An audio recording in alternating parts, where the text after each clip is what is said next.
Hello everyone, it's Adam here. I have a bit of a conundrum. So this is an R1250GS Adventure with the OEM crash bars installed. And next to me I have the MachineArt Moto X heads.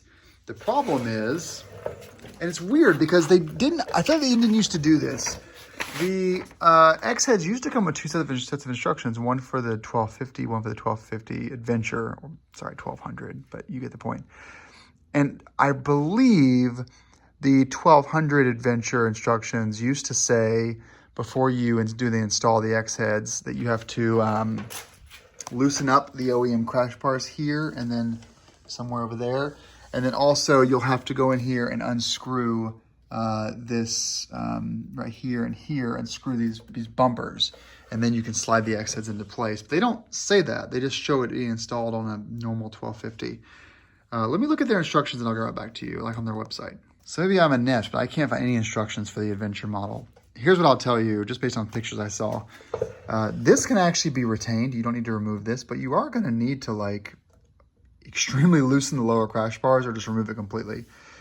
And so I'm kind of at a little bit of a pass here. Here's what I'll say. I'm gonna cut here in a second because I'm also installing alt-rider crash bars over there, which requires removing these completely. And so what I'm gonna do is I'm gonna go ahead and proceed with doing the alt-rider crash bar installation video.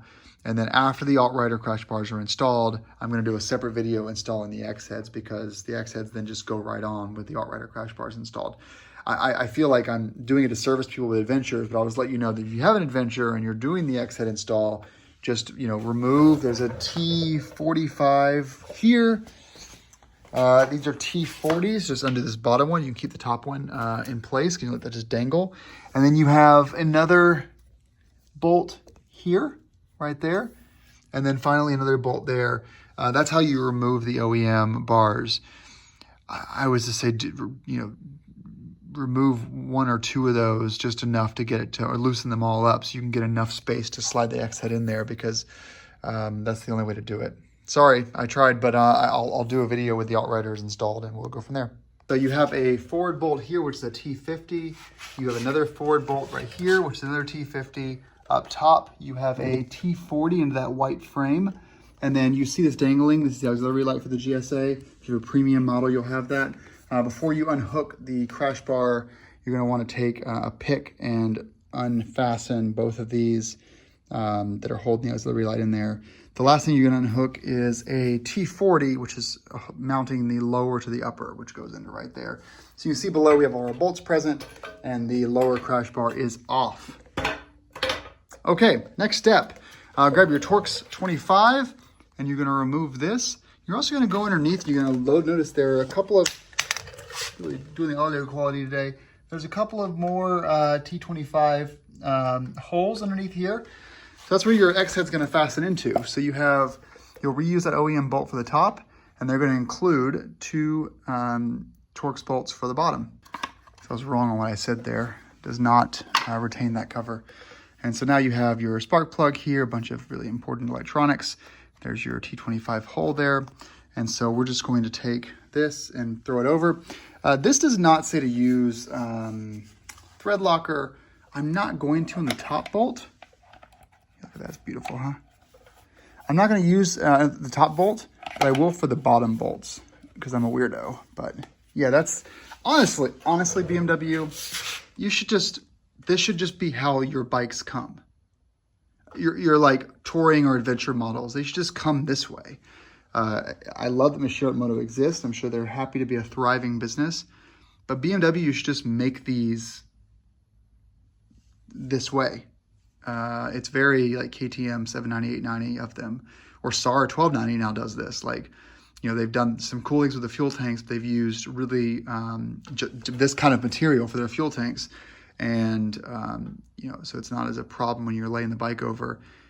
BMW, I love the Boxer engine, but they really need to like lean into something like this.